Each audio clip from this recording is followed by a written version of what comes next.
How do you feel society treats people with disability? Um, I think that it's getting a lot better, but it needs to get a lot better. Yeah. I think that would be the main point. Yeah, I mean, if you look at it from like a historical context, I guess, really bad, like really awful. I mean, I right now I'm in graduate school and I'm taking a class that's about the history of disability, and we're more so focusing on the United States, but like we have looked at things globally a little bit. But like if you just look at the institutionalization of disabled people from, you know, just like the 19th century and before that, I mean, it's just really bad. Well, and the 20th century, I mean, what am I talking about? I mean, it's yeah, like it really existed. The prevalence is pretty intense, but also it still sort of exists now.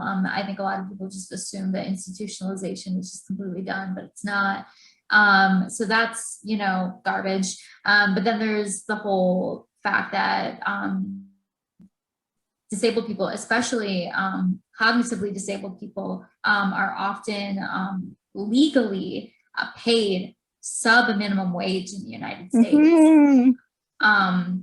And it's not just cognitive disabilities, it's just more so that, but people with physical disabilities can get paid sub minimum wages as well.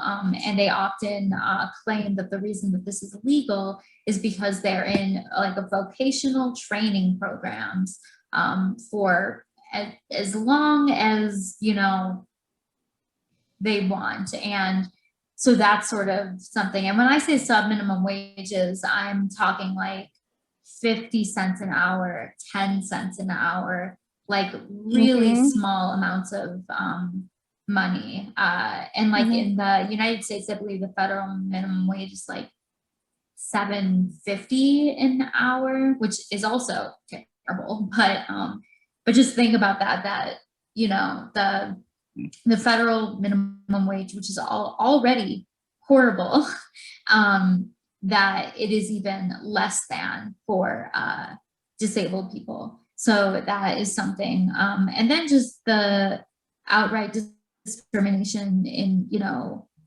being able to enter buildings. I was recently, well, I guess not that recent, but I was in like downtown Chicago, and there was like a sign for, I think it was like a coffee shop or maybe a bookshop, and it was sort of like one of those like hipstery sort of vibe places, and it looked really cute. And on the entrance, it had a big sign and it said, "All are welcome here." And it was like rainbow and like it had all this stuff, and it said, "All are welcome here." And then there were 5 steps to get in.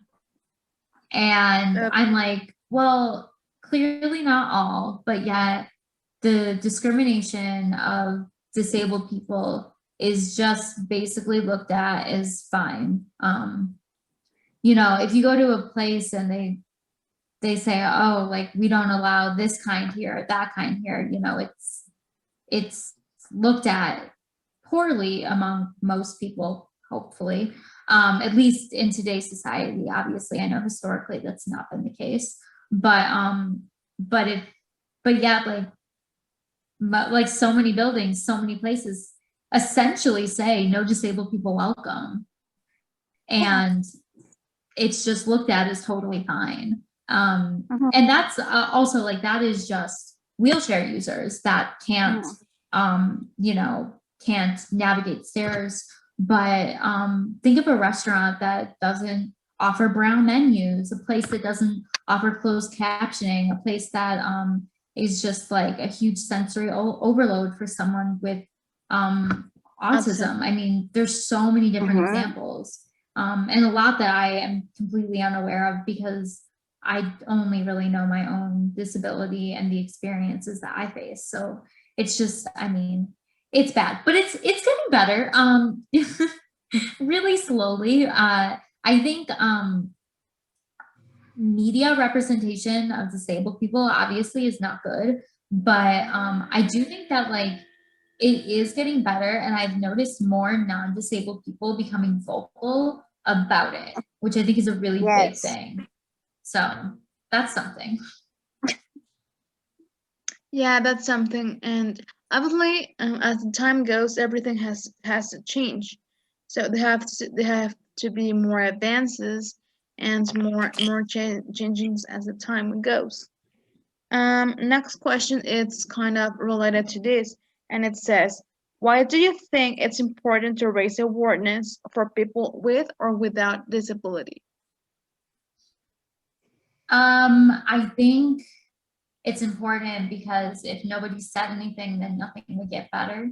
You know, if no one said that institutions were, you know, abusing disabled people and making them be secluded and isolated from the rest of society because, you know, people didn't want to accommodate them. If no one said anything, then, you know, maybe the three of us would be in institutions. I mean, I don't know.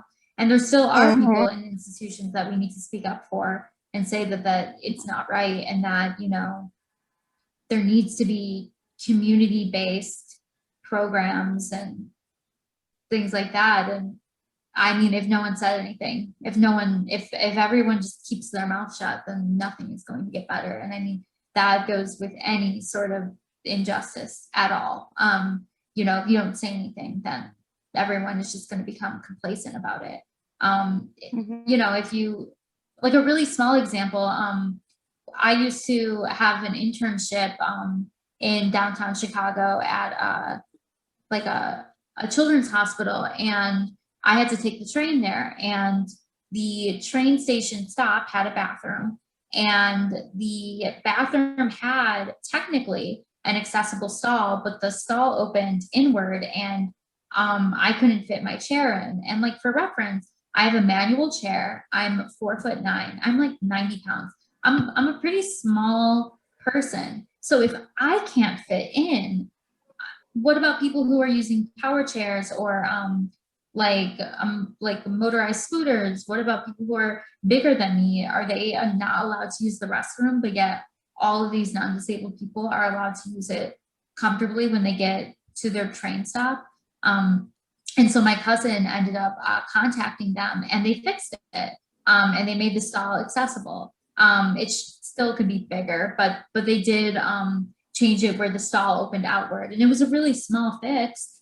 It probably didn't cost them very much, if anything at all. But like, you know, if my cousin never called, then maybe people like me or myself, you know, if we're going downtown, we have to wait and find a Starbucks to use the restroom in. And, you know, that's not fair if everyone else is able to use, you know, just like the stall when they get there.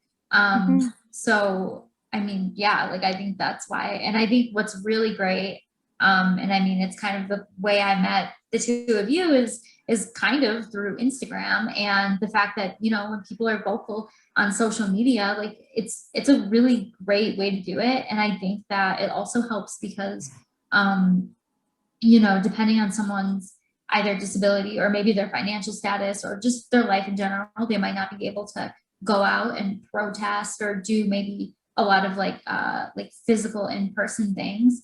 You know, online is a great way to at least inform people, like even just inform people in your family. You know, if you start posting things on Facebook, maybe your family will start thinking about disability a little bit differently, or race or anything like that. I mean, I know this summer, when everything happened with like George Floyd being murdered, you know, I posted, and I'm not saying this was like a big deal. I'm not saying I'm like some great activist or anything, but I posted some things on Facebook that made people in my family uncomfortable.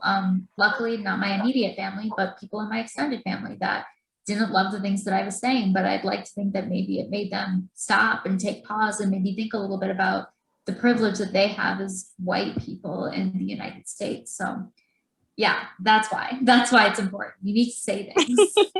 Yeah. So I have only 40 minutes limit, and so I wanted to thank you, Riley, for allowing us to do this meeting with you and this video with you, and thank you a lot for wanting to do this. Anything else you want to add? I would just say thank you so much for inviting me. I think this is so awesome that you're doing this. I love that you are interviewing so many different types of people. I think it's great. Yeah, and thank you. I hope I didn't like talk too much or anything like that. I was literally gonna message Sophia. I'm like, I can't wait to hear her just talk. Oh, well, thank you. Yeah, I tend to get a little emotional and heated about these topics. So then I just start babbling on and on and on, and then I don't stop. But thank you. And also I love the questions that you asked. I think that, I don't know, I just think that what you guys are doing is so awesome. And I'm so like touched and honored that you even wanted to have me on. And I'm sorry that I had to reschedule, by the way, but I'm so happy that we were able to do it. Don't worry. And thank you so much. Thank you so much again. And thank you both.